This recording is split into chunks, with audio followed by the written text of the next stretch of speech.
Dulu, sebelum ponsel pintar dan media sosial benar-benar menguasai hidup semua orang, kami, anak-anak, tidak punya pilihan lain selain main di luar. Entah ini cuma di lingkungan tempat tinggalku saja atau tidak, tapi sekarang aku hampir tidak pernah lagi melihat anak kecil naik sepeda mengelilingi kompleks, main ketok bel lalu kabur, atau melakukan kenakalan malam yang dulu rasanya jadi bagian wajib dari masa kecil. Waktu aku kecil, mulai sekitar umur 9-17 tahun, aku hampir selalu berada di luar rumah bersama teman-teman. Di dekat rumah masa kecilku ada sebuah taman kecil di ujung blok. Taman itu jadi tempat nongkrong kami, terutama malam hari, karena kalau ribut di rumah, orang tua pasti marah. Taman itu sempurna. Di 3 sisinya dikelilingi rumpun pepohonan yang cukup lebat dan satu sisinya menghadap ke jalan. Di seberang jalan itu ada lagi sebidang kecil area pepohonan. Jadi pada dasarnya, tidak ada rumah tetangga yang langsung mengawasi kami atau bisa dengan mudah menelepon polisi hanya karena kami terlalu berisik di taman. Kejadian ini terjadi saat aku berumur sekitar 13 tahun. Itu umur di mana kami kemana-mana selalu naik sepeda tiap hari. Seingatku waktu itu hari Sabtu. Siang harinya kami sempat gowes ke sebuah warung pizza dekat rumah, lalu balik ke rumah temanku Dimas yang jaraknya juga tidak jauh dari rumahku. 6 orang berkumpul di halaman belakang rumah Dimas bercanda dan tertawa sampai ibunya keluar dan membentak Dimas supaya kami lebih pelan, menyuruh teman-temannya pulang atau cari tempat lain untuk nongkrong. Pada titik itu, 3 teman lain memutuskan pulang. Tinggal aku, Dimas, dan 1 teman lagi bernama Budi. Kami bertiga memilih naik sepeda ke taman daripada mengakhiri malam begitu saja. Perjalanan ke taman cuma sekitar 5 menit. Ada sesuatu yang terasa sangat menyegarkan dari naik sepeda di malam hari. Angin terasa lebih dingin, jalanan lebih sepi, dan semuanya terasa lebih santai. Begitu sampai kami melakukan hal yang selalu kami lakukan.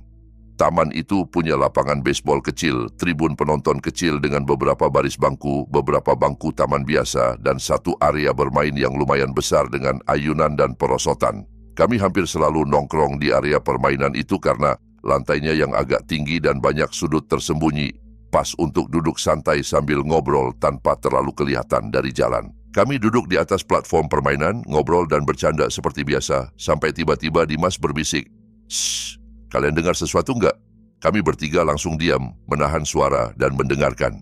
Tidak ada apa-apa. Dimas kemudian menjelaskan kalau dia merasa barusan mendengar suara langkah kaki atau semacam hentakan di area permainan yang jelas bukan dari kami. Secara refleks kami semua melirik cepat ke sekeliling struktur permainan, menelusuri sudut-sudut gelap dan bawah tangga, tapi tidak melihat siapapun. Beberapa menit kemudian terdengar lagi satu suara. Kali ini kami bertiga mendengarnya jelas. Suara itu seperti bunyi tut, semacam benturan tumpul yang terdengar sangat jelas berasal dari salah satu bagian struktur permainan. Kami mulai merasa tidak nyaman. Rasanya hampir pasti ada orang lain di sana yang sedang berusaha menakuti kami atau bersembunyi. Kami berdiri, berjalan pelan mengelilingi seluruh area permainan bahkan berseru, "Halo, siapa di situ?" Tidak ada jawaban. Angin malam bertiup pelan di antara pepohonan, dan suara jangkrik terdengar lebih jelas daripada tadi. Setelah beberapa saat kami kembali ke atas platform dan duduk lagi, berusaha pura-pura santai. Beberapa menit kemudian suara baru terdengar. Bukan lagi benturan, suara ini jauh lebih mengganggu. Itu suara seorang anak kecil, dan sumbernya datang dari dalam perosotan. Perosotan spiral dari logam seperti yang sering kamu lihat di taman-taman umum. Begitu suara itu terdengar, kami bertiga langsung tegang. Rasanya seperti darah turun ke ujung kaki. Sejauh ini kami tidak mendengar siapapun memanjat atau masuk ke dalam perosotan, dan bunyi-bunyi sebelumnya jelas bukan dari arah sana. Suasana yang tadinya cuma terasa agak aneh berubah jadi benar-benar mencekam. Aku berdiri, berjalan mendekati mulut perosotan dan menempelkan telinga ke tepian logam yang dingin. "Ada orang di dalam?" tanyaku pelan. Sebuah suara menjawab, "Halo!" Suara anak kecil. Dari nadanya, aku menebak laki-laki. Kedengarannya seperti balita yang baru belajar bicara. Aku 90% yakin dia benar-benar berkata halo. Teman-temanku juga mendengarnya. Aku bisa melihat dari wajah mereka yang tiba-tiba memucat. Kami saling memandang dengan ekspresi ketakutan yang sama. Selama hampir setengah jam kami berada di sana, tidak pernah sekalipun terdengar suara anak kecil memanjat, tertawa, atau bermain di area perosotan itu. Aku duduk di dekat perosotan dan bertanya lagi. Kali ini dengan suara sedikit gemetar. "Kamu butuh bantuan?" Tidak ada jawaban. Hening. Hanya suara daun bergesek ditiup angin. Kami tidak mendengar suara itu lagi. Dalam kepalaku, logika paling sederhana adalah pasti ada anak kecil yang terjebak di dalam. Mungkin tersangkut di tikungan perosotan spiral. Jadi aku melakukan hal yang paling masuk akal menurutku waktu itu. Aku naik, masuk ke perosotan dan meluncur ke bawah, menunggu setiap detik kalau tubuh kecil itu akan muncul di tikungan. Aku meluncur sampai ke ujung, tidak ada siapa-siapa, perosotan kosong. Aku berdiri di tanah, menelusuri seluruh bagian bawah struktur permainan. Aku mengitari area permainan, mengecek di bawah tangga, di belakang tiang, di bawah platform, bahkan sampai ke bayang-bayang di pinggir pepohonan. Tidak ada seorang pun. Teman-temanku di atas platform juga terlihat sama terkejutnya. Tidak ada satupun tanda keberadaan orang lain di taman itu selain kami bertiga. Dan aku benar-benar yakin tidak mungkin ada anak kecil yang bisa lari secepat itu tanpa kami dengar atau lihat. Apalagi dengan struktur taman yang terbuka seperti itu. Kami memeriksa setiap tempat yang mungkin jadi tempat sembunyi, berulang-ulang, dan hasilnya tetap sama, kosong. Kami sudah ketakutan setengah mati ketika sesuatu yang lebih buruk terjadi. Suara yang sama, suara anak kecil itu, terdengar lagi. Kali ini dari dalam perosotan yang sama, dengan nada riang yang justru membuat bulu kudukku merinding. Kejarlah aku. Pada detik itu juga, seolah tanpa perlu komando, kami bertiga langsung lari. Kami melompat turun dari platform, menuruni tangga, meraih sepeda, dan mengayuh sekencang-kencangnya meninggalkan taman.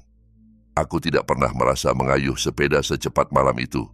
Kami menyusuri jalanan gelap menuju rumahku yang hanya berjarak beberapa blok, napas memburu dan jantung berdebar tidak karuan. Kami berhenti di halaman belakang rumahku, masih terengah-engah. Kami berusaha menahan suara karena ayahku hampir pasti sudah tidur dan akan sangat marah kalau tahu kami berisik di belakang rumah.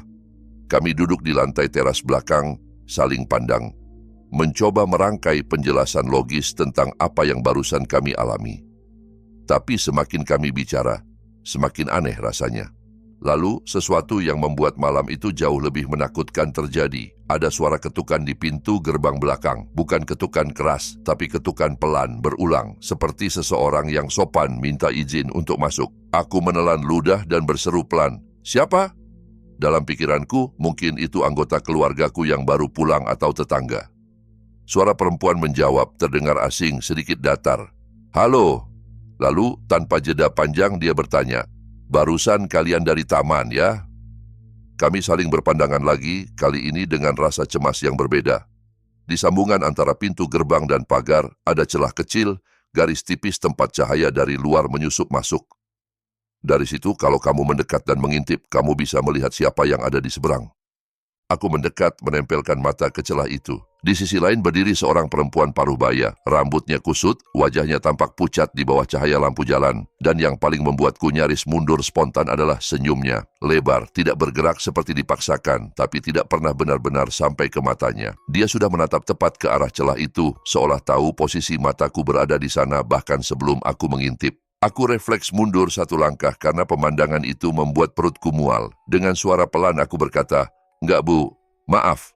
Perempuan itu menjawab, masih dengan nada datar dan senyum tidak berubah. "Yakin?" Dimas, yang duduk lebih dekat ke pintu, menjawab cepat, "Enggak kok, Bu. Kami enggak ke taman." Perempuan itu berkata, "Oh, ya sudah, terima kasih, ya." Tapi suaranya tidak terdengar seperti seseorang yang percaya dengan jawaban kami.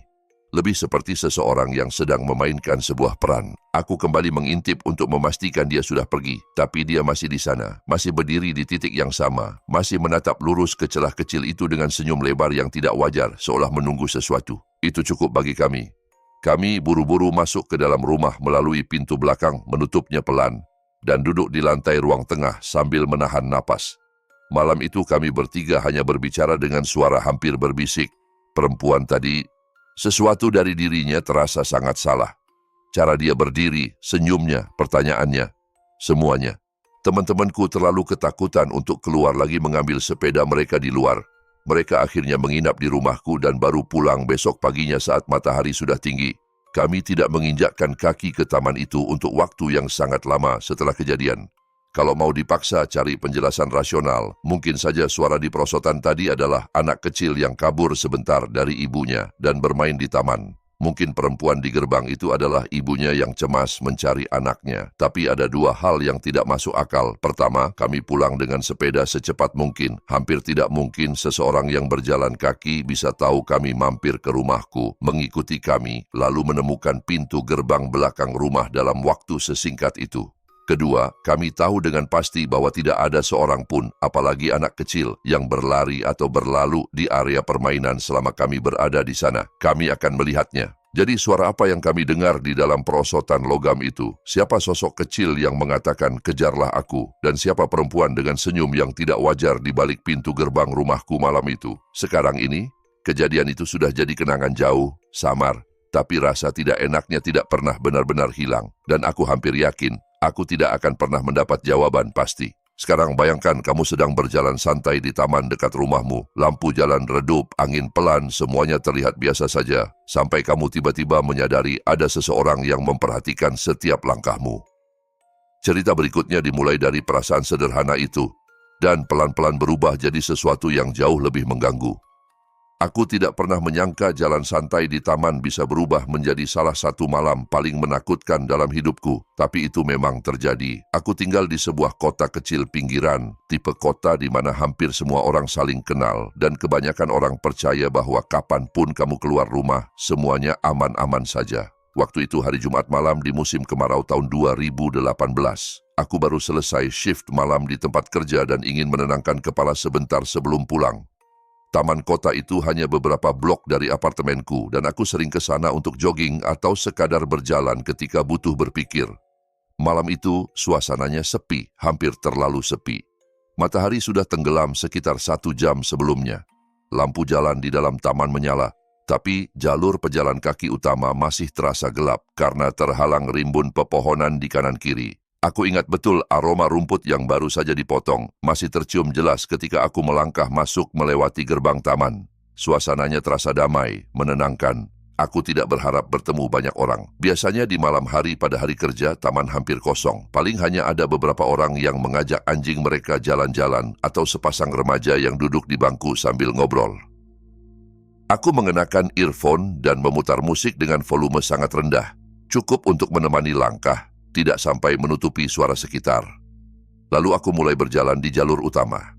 Awalnya benar-benar normal. Aku melihat 2 ekor anjing berlari di kejauhan. Pemiliknya berjalan pelan sambil bercakap pelan dan tertawa kecil. Lampu jalan memantulkan cahaya kekuningan di trotoar yang sedikit basah. Suasananya begitu tenang, hampir seperti terapi. Tapi pelan-pelan ada hal-hal kecil yang membuatku merasa tidak nyaman meskipun saat itu aku berusaha mengabaikannya. Hal pertama yang kuperhatikan adalah seorang lelaki yang duduk di bangku tidak jauh dari jalur.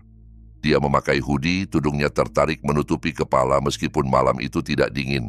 Dia tidak melakukan apa-apa selain duduk dan menatap lurus ke depan. Awalnya aku tidak terlalu memikirkan. Orang duduk di bangku taman adalah hal yang sangat biasa. Tapi saat aku melewatinya, aku menyadari sesuatu. Matanya mengikuti pergerakanku. Dia tidak bergerak sedikit pun ketika aku lewat, tidak menoleh ke arah lain, tidak berpura-pura melihat ponsel, hanya menatap. Rasa tidak nyaman mulai merayap. Aku mempercepat langkah sedikit sambil meyakinkan diri bahwa dia mungkin orang biasa yang kebetulan sedang melamun dan pandangannya kosong kemana saja. Dia nggak peduli sama kamu, aku membatin. Kamu cuman kebetulan lewat di garis pandangnya. Aku terus berjalan, mencoba mengusir perasaan itu. Namun tidak lama kemudian, aku mendengar suara langkah kaki di belakangku. Suara itu jelas. Aku berhenti. Langkah kaki itu juga berhenti. Aku menunggu beberapa detik, hanya ditemani suara daun kering yang bergeser di hembus angin. Lalu aku kembali melangkah. Langkah kaki itu terdengar lagi, kali ini mengikuti ritmeku, seolah sengaja menyamakan tempo. Jantungku mulai berdegup lebih cepat. Aku masih berusaha berpikir rasional. Mungkin ada orang lain yang juga lagi jalan dan kebetulan kecepatannya sama denganmu. Tapi suara langkah itu terlalu teratur, terlalu sinkron dengan langkahku, seperti bayangan yang menolak terpisah. Aku memutuskan untuk mengambil jalur lain, sebuah jalan setapak yang lebih kecil, dengan lampu yang lebih sedikit. Jalur itu memotong sebagian taman dan melingkar kembali ke arah jalan raya. Dalam pikiranku, kalau aku mengambil rute itu, aku bisa keluar taman lebih cepat dan mungkin menghindari siapapun yang berada di belakangku. Saat aku berbelok ke jalur itu, aku menoleh sekilas dan melihat lelaki dari bangku tadi sudah berdiri. Dia berjalan ke arah yang sama denganku. Aku masih mencoba menganggapnya kebetulan, tapi caranya berjalan membuatku merinding. Dia tidak tampak seperti seseorang yang sedang santai jogging atau sekadar jalan biasa. Langkahnya pelan, terkontrol, seolah sengaja menjaga jarak yang sama denganku tanpa harus menatap langsung. Ada sesuatu yang dingin dan penuh perhitungan dari gerakannya. Aku mengeluarkan ponsel, pura-pura melihat jam, lalu menempelkannya ke telinga seakan sedang menelepon seseorang. Aku berharap kalau dia memang berniat buruk, dia akan mundur ketika melihat aku berbicara dengan seseorang di ujung sana. Tapi dia tidak bereaksi sama sekali. Dia terus berjalan dengan ritme yang sama, jarak yang sama. Aku memaksa diriku terus berjalan dan mencoba tidak panik. Dalam kepalaku, aku membuat skenario. Kalau aku mempercepat langkah, mungkin dia akan tertinggal. Jadi, aku mulai berlari kecil. Tapi dari belakang, suara langkah itu ikut berubah menjadi lari kecil, tetap saja menjaga jarak yang sama. Seolah-olah, aku sedang diikuti oleh bayangan manusia yang tidak pernah mau mendekat terlalu dekat, tapi juga tidak mau menjauh. Aku akhirnya membuat keputusan. Aku harus keluar dari taman saat itu juga. Di depan sana ada satu pintu keluar menuju jalan raya yang terang dan ramai. Begitu pintu itu terlihat, aku langsung memacu langkah, berlari lebih cepat. Jantungku berdegup begitu keras sampai rasanya menyakitkan di dada. Di belakang, suara langkah itu juga bertambah cepat, tetap menempel, tetap seirama. Aku tidak berani menoleh, aku hanya berlari. Begitu mencapai trotoar jalan raya, aku melambat, berusaha mengatur napas, dan akhirnya memberanikan diri menoleh ke belakang. Lelaki itu berdiri tepat di batas antara taman dan jalan, tubuhnya setengah tertelan bayangan pepohonan. Aku bisa melihat tudung hoodie yang menutupi kepalanya. Sosok gelapnya menyatu dengan jalur setapak yang remang. Dia tidak bergerak, hanya berdiri dan menghadap ke arahku, seperti patung. Aku tidak tahu berapa lama aku terpaku menatapnya sebelum akhirnya aku memutar badan dan berlari pulang. Tanganku gemetar begitu hebat sampai aku hampir tidak bisa memasukkan kunci ke lubang pintu apartemenku. Saat itu aku benar-benar yakin semuanya sudah berakhir. Dalam hati aku berkata, oke, mungkin itu cuma orang aneh yang suka jalan mengikuti orang lain tapi tidak berbahaya. Aku memutar berbagai penjelasan rasional. Mungkin dia kesepian. Mungkin dia tunawisma yang biasa tidur di taman. Mungkin dia punya kebiasaan aneh suka mengikuti orang tanpa maksud apa-apa. Aku mencoba kembali ke rutinitas, tapi bayangan malam itu terus saja muncul di kepalaku. Beberapa hari kemudian, aku memberanikan diri kembali ke taman yang sama. Kali ini siang hari, dengan tujuan meyakinkan diri bahwa tempat itu aman. Aku berjalan menyusuri jalur yang sama persis dengan malam itu. Mataku menyapu setiap sudut, mencari sesuatu yang janggal. Semuanya tampak biasa. Orang-orang jalan santai, anak kecil bermain, suara burung bercampur dengan suara kota. Aku mulai sedikit tenang, sampai aku melihat bangku itu. Bangku tempat lelaki berhoodie itu duduk pertama kali. Sekarang kosong. Tapi di bagian kayunya ada coretan. Seseorang telah mengukir sesuatu di sana dengan tergesa-gesa. Bentuknya seperti huruf tapi tidak jelas. Beberapa goresan terlihat seperti sengaja dirusak supaya sulit dibaca, seolah orang yang mengukirnya ingin menulis sesuatu, tapi di detik terakhir memutuskan agar tidak seorang pun bisa benar-benar memahami pesan itu. Perutku bergejolak. Aku mengambil foto cepat dengan ponsel dan segera menjauh dari bangku itu tanpa menoleh lagi. Setelah itu, aku benar-benar menghindari taman pada malam hari. Tapi yang paling menakutkan bukan sekadar rasa tidak aman. Yang membuatku sulit tidur adalah perasaan bahwa seseorang tahu aku pernah ada di sana, bahwa seseorang mungkin menunggu di suatu tempat, bahkan ketika aku tidak melihatnya. Pelan-pelan, aku mulai memperhatikan hal-hal kecil di lingkungan sekitar rumahku. Bayangan yang bergerak di sudut penglihatan, tapi menghilang ketika aku menoleh langsung. Sesosok figur berdiri di seberang jalan yang tiba-tiba lenyap saat aku berkedip. Sebuah mobil yang parkir agak jauh di ujung jalan yang tidak pernah kulihat sebelumnya. Lampu rumah yang tiba-tiba menyala ketika aku lewat trotoar di depannya. Aku terus berkata pada diri sendiri, ini cuma paranoid. Kamu terlalu memikirkan kejadian itu. Tapi, memori malam di taman itu tidak pernah benar-benar pudar. Suatu sore, sekitar 2 minggu setelah kejadian pertama, aku memutuskan untuk jogging lagi. Kali ini lebih awal, sebelum langit benar-benar gelap. Aku memaksa diri berpikir bahwa ini lebih aman daripada malam hari. Aku sengaja tetap di jalan utama, tidak masuk ke area taman. Saat melewati sisi luar taman, aku melihat sesuatu yang membuat darahku serasa membeku. Di antara pepohonan, tepat di balik garis bayangan, berdiri satu sosok, diam. Hampir tidak terlihat jika kamu tidak benar-benar memperhatikan. Tinggi dan bentuk tubuhnya sama persis dengan lelaki itu. Tudung hoodie kembali menutupi kepalanya. Dia berdiri menghadap ke arah jalan, tapi tidak bergerak sedikit pun. Aku terhenti di tempat. Dia bahkan tidak melangkah maju. Tapi ada perasaan menggema di dadaku, seolah dia sudah berdiri di sana berjam-jam hanya untuk melihat siapa yang lewat, hanya untuk menunggu. Naluri terdalamku menjerit menyuruhku lari. Tapi dalam kepanikan, aku malah memaksa diriku berjalan pelan, berusaha terlihat biasa. Mataku tidak lepas dari sosok itu sampai aku mencapai mobilku. Begitu sampai, aku langsung masuk, mengunci pintu, dan menyalakan mesin. Sepanjang perjalanan pulang, aku berkali-kali melirik kaca spion, setengah berharap, setengah takut melihatnya muncul entah dari mana. Aku tidak pernah melihatnya lagi setelah malam itu. Setidaknya, tidak di taman. Tapi kadang saat berjalan di lingkungan sekitar atau bahkan di dekat apartemenku, perasaan yang sama muncul. Perasaan ada seseorang yang berdiri sedikit di luar jangkauan penglihatanku, memerhatikan setiap gerakanku dari kejauhan. Aku bahkan pernah memeriksa rekaman CCTV taman lewat pihak pengelola. Tidak ada yang aneh. Tidak ada satupun yang terekam memasuki taman pada jam malam seperti yang kuingat. Jalur yang kulewati seharusnya tertangkap kamera, tapi tidak ada sosok lelaki berhudi itu di sana.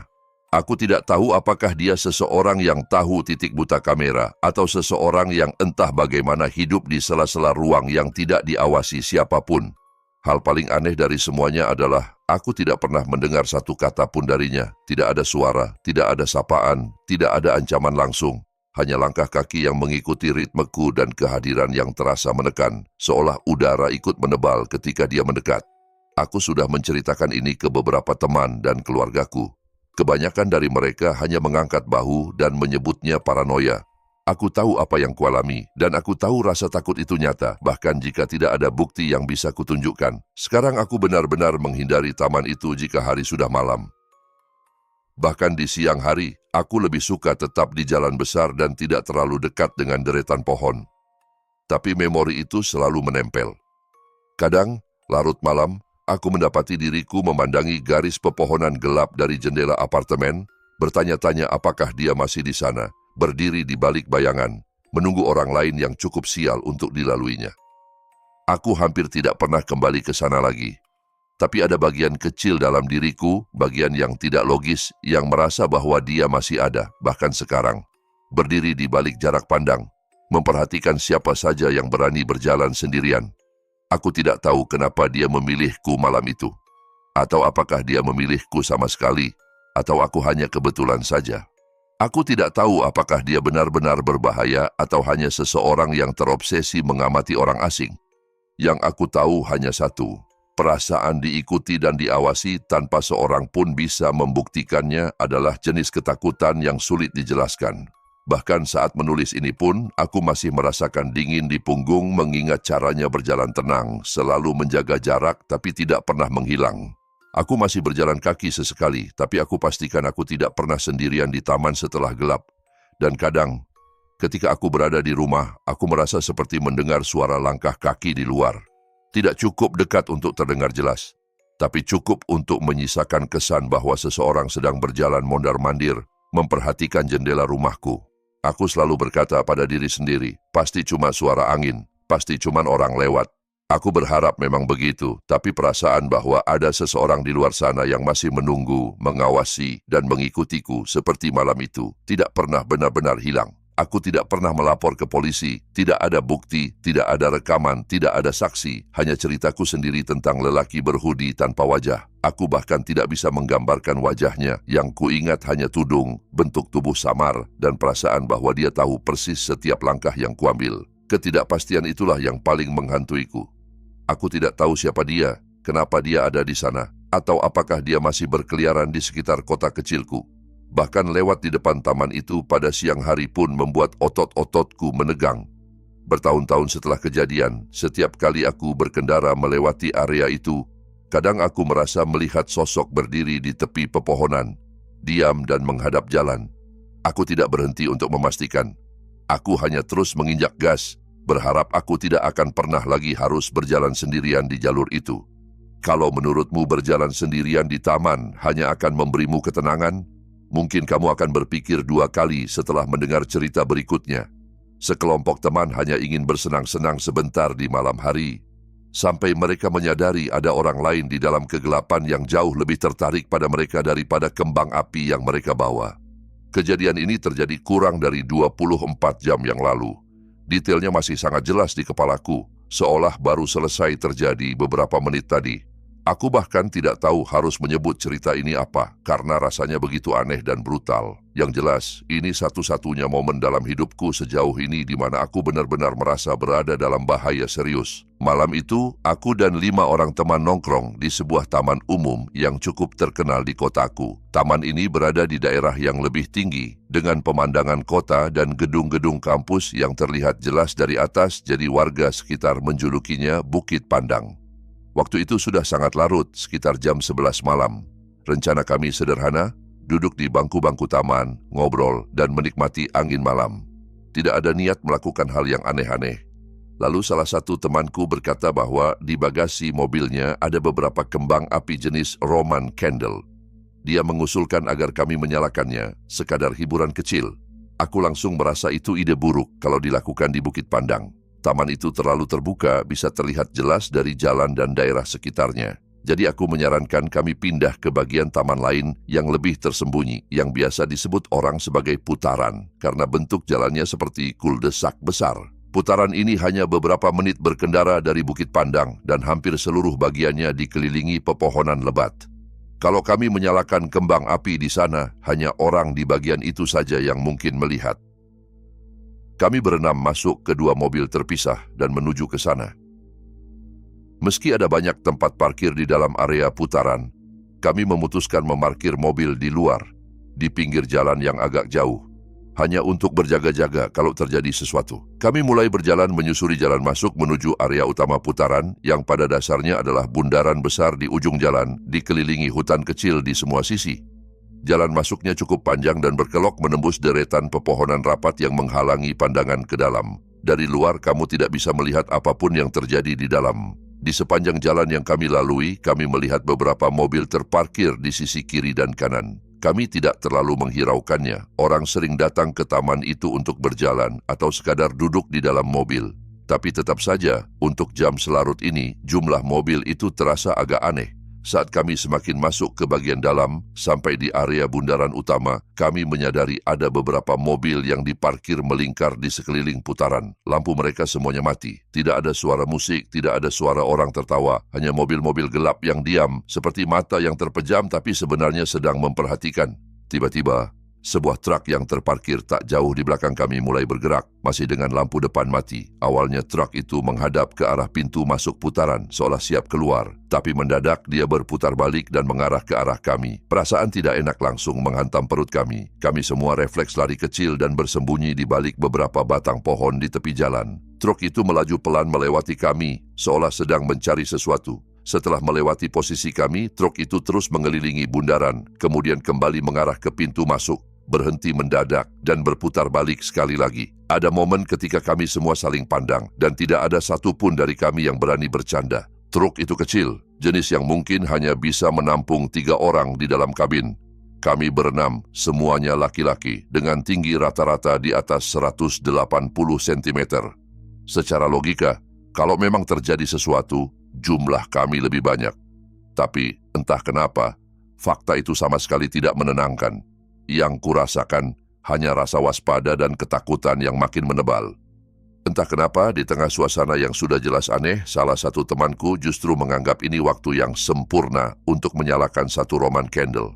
Dengan suara pelan dia berkata, "Udahlah, cepat aja, nyalain satu, terus kita cabut." Sebelum sempat kami protes, dia sudah menyalakan sumbu dan mengarahkannya ke langit. Bola-bola api kecil melesat keluar, meninggalkan jejak bunga api yang berjatuhan. Sebagian percikannya jatuh tidak jauh dari posisi kami bersembunyi. Reaksi truk itu instan. Lampu depannya langsung menyala terang, menyilaukan, dan perlahan tapi pasti melaju ke arah kami. Kami semua panik. Kami lari lebih dalam ke barisan pohon, ke lereng yang menurun dan gelap, berusaha menjauh dari jangkauan cahaya. Kami berpikir kalau kami cukup jauh masuk ke dalam, mereka tidak akan mencoba mengikuti. Kami salah.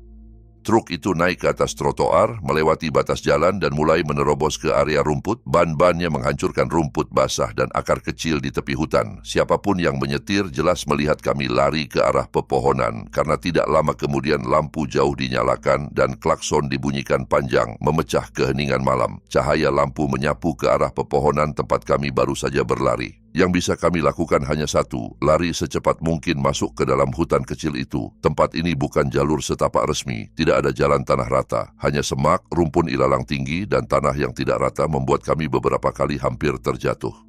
Sekitar 6 meter masuk ke dalam, kami mulai mendengar suara-suara dari arah truk. Suara orang berteriak samar, dan yang lebih mengerikan, suara beberapa mesin mobil lain yang menyala di area bundaran. Dalam kekacauan lari itu, kami terpisah. Tiba-tiba aku hanya bersama 2 teman, sementara 3 lainnya entah kemana. Tapi pada detik itu, kami tidak sempat memikirkan mereka. Di belakang kami terdengar suara pintu truk dibanting terbuka. 2 lelaki melompat turun dan berlari masuk ke hutan dengan membawa senter. Cahaya mereka menembus gelap, menyapu-nyapu batang pohon dan tanah. Aku dan 2 temanku menjatuhkan diri ke tanah, mencoba berbaring serendah mungkin. Aku berhasil menyelip di bawah semak besar yang rimbun, tanahnya dingin dan lembab menempel di bajuku. 2 temanku tidak seberuntung itu, sebagian tubuh mereka masih terlihat di sela daun dan rumput tinggi. Kami berada di bagian cekungan hutan, semacam lembah kecil, sementara di atas kami tanah kembali naik ke arah jalan putaran. Beberapa menit berlalu dalam keheningan tegang, lalu kami mendengar suara langkah kaki di atas, di dekat tepi jalan.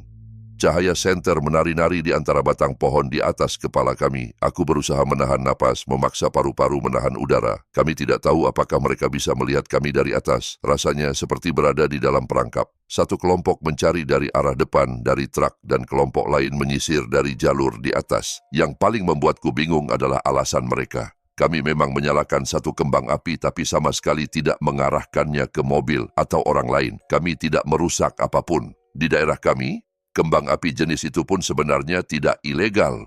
Tapi cara mereka mengejar kami, seperti berburu mangsa, jelas bukan reaksi wajar orang yang sekadar merasa terganggu. Yang bisa kami lakukan hanyalah tetap diam dan berharap mereka menyerah. Sekitar 15 menit kemudian, meski rasanya seperti berjam-jam, kami mendengar suara mesin truk bergerak lagi. Dari seladaun, aku bisa melihat truk itu perlahan mundur keluar dari area rumput, kembali ke jalan, dan akhirnya melaju menjauh. Cahaya lampu lain dari area bundaran juga padam satu persatu. Tapi yang mengganggu pikiranku adalah ini. Kami tidak pernah melihat 2 lelaki yang masuk ke hutan tadi keluar kembali. Keadaan belum membaik ketika salah satu temanku menyadari ponselnya hilang. Dia yakin ponsel itu terjatuh saat kami lari tadi. Pikirannya langsung kacau. Tanpa ponsel, dia tidak bisa menghubungi siapapun dan kami tidak bisa meninggalkan barang itu begitu saja di hutan, terutama kalau orang-orang tadi menemukannya dan tahu ada berapa banyak orang yang mereka kejar. Akhirnya, dengan langkah hati-hati kami merangkak dan meraba-raba tanah gelap, menjelajahi area kami terjatuh tadi. Anehnya, ponsel itu cukup cepat ditemukan, tersangkut di antara rumput dan akar. Tapi keluar dari hutan tanpa menarik perhatian jauh lebih sulit. Malam itu gelap gulita, nyaris tidak ada cahaya yang sampai ke dasar pepohonan. Kami tidak berani menyalakan senter atau layar ponsel sedikit pun, takut kilau kecil saja akan terlihat dari jalan. Pelan-pelan kami merayap naik menuju jalan, berusaha kembali ke aspal yang mengarah ke putaran. Dalam perjalanan itu, kami bertemu satu teman lain yang ternyata bersembunyi tidak jauh. Dia bercerita bahwa salah satu lelaki tadi sempat berlari melewati tempat persembunyiannya. Lelaki itu tidak melihatnya, tapi yang membuatnya hampir muntah ketakutan adalah benda yang dipegang orang itu di tangan. Bentuknya panjang, tipis, seperti pisau besar atau semacam senjata tajam. Mendengar itu, kami tidak membuang waktu lagi. Kami lari menyusuri jalan menuju pintu masuk utama. Napas kami memburu, kaki hampir terpelintir di aspal gelap. Di dekat pintu keluar, kami kembali merasakan perut kami turun. Sekitar 15 meter dari gerbang, di sisi jalan, truk yang sama tadi terparkir. Mesin mati, lampu mati, tapi jelas kami mengenali bentuknya di bawah cahaya yang redup. Rasanya seperti mimpi buruk yang menolak selesai. Untungnya, dekat situ ada area pepohonan yang cukup rapat, membentuk jalur sempit yang bisa kami gunakan untuk menyelinap. Kami menukik masuk ke dalamnya, berjalan cepat tapi hati-hati ke arah yang berlawanan dengan truk, berharap mereka tidak menyadari pergerakan kami. Entah bagaimana, orang di dalam truk itu menyadari bahwa kami mulai bergerak lagi. Lampu jauh tiba-tiba dinyalakan, menyinari tepian hutan di mana kami berada. Truk itu perlahan maju mendekati batas pepohonan seolah ingin memaksa kami keluar. Kami tidak punya pilihan. Kami lari sekencang mungkin menyusuri dalam hutan menjauhi jalan utama. Dari balik pepohonan kami bisa mendengar suara truk itu bergerak seiring dengan arah lari kami mengikuti dari jalan aspal di atas kami. Tapi saat kami mencapai jalan besar yang menghubungkan putaran dengan jalan raya utama, truk itu berhenti. Mereka tidak keluar dari batas pintu masuk. Begitu tiba di jalan besar itu kami terus berlari hingga jarak antara kami dan pintu masuk cukup jauh. Napas terasa terbakar di dada. Barulah kami memutuskan berhenti sebentar, memastikan di belakang tidak ada lampu yang mengikuti. Kami kemudian memilih dua jalur berbeda, jalan tikus yang memutar untuk kembali ke mobil kami yang diparkir agak jauh. Kami ingin benar-benar yakin tidak ada yang membuntuti. Kami baru mendengar kabar dari 3 teman lainnya beberapa jam kemudian. Mereka ternyata langsung lari lurus menjauh dari putaran tanpa bersembunyi dan karena itu malah keluar lebih cepat dan lebih jauh dari jangkauan truk. Aku sendiri sudah tahu satu hal. Aku tidak akan pernah kembali ke putaran. Tidak peduli siang atau malam. Aku tidak tahu siapa orang-orang itu, mengapa mereka begitu berusaha mengejar kami di dalam hutan, dan apa yang sebenarnya mereka rencanakan jika berhasil menangkap kami. Tapi aku yakin satu hal, niat mereka bukan sekadar menyuruh kami berhenti menyalakan kembang api. Malam itu terasa seperti berlangsung selamanya. Dan untuk pertama kalinya dalam hidupku, aku benar-benar tidak tahu apakah aku akan pulang dengan selamat atau tidak. Kalau setelah mendengar semua cerita ini kamu merasa sedikit enggan menatap keluar jendela ketika malam sudah terlalu sunyi, mungkin itu tanda bahwa kamu masih cukup waras. Kalau kisah-kisah barusan membuat bulu kudukmu merinding, tinggalkan like-mu dan subscribe kalau kamu berani mendengar cerita berikutnya. Dan sebelum kamu tidur malam ini, tulis di kolom komentar, apa yang akan kamu lakukan kalau kamu yang berada di posisi mereka? Dan apakah kamu yakin sekarang benar-benar sendirian di ruanganmu?